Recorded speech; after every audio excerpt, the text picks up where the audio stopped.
In the 17th year of Pekah, the son of Remaliah, Ahaz, the son of Jotham, king of Judah, began to reign.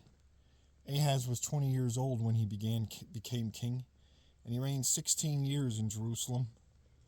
And he did not do what was right in the sight of the Lord his God, as his father David had done, but he walked in the ways of the kings of Israel. Indeed, he made his son pass through the fire, according to the abominations of the nations whom the Lord had cast out from before the children of Israel.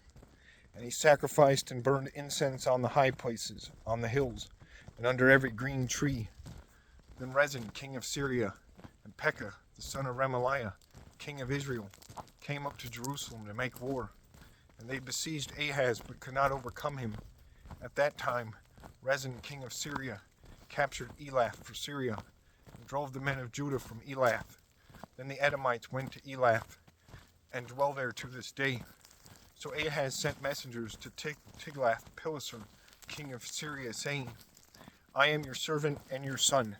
Come up and save me from the hand of the king of Syria, and from the hand of the king of Israel, who rise up against me. And Ahaz took the silver and gold that was found in the house of the Lord, and in the treasuries of the king's house, and sent it as a present to the king of Assyria. So the king of Assyria heeded him, for the king of Assyria went up against Damascus and took it, carried its people captive to Kir, and killed Rezin.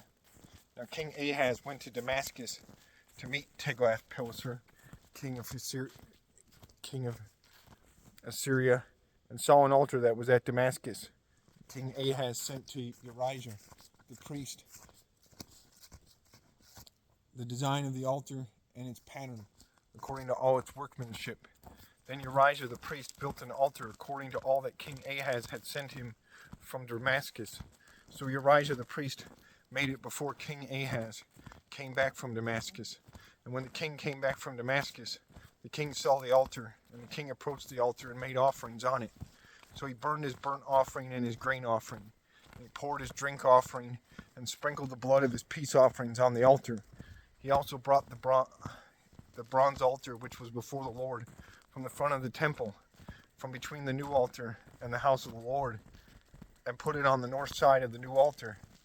Then King Ahaz commanded Urijah the priest, saying, O the great new altar, burn the morning burnt offering, the evening grain offering, the king's burnt sacrifice, and his grain offering, with the burnt offering of all the people of the land, their grain offering, and their drink offerings, and sprinkle it on all the blood of the drink offering, blood of the burnt offering, and all the blood of the sacrifice.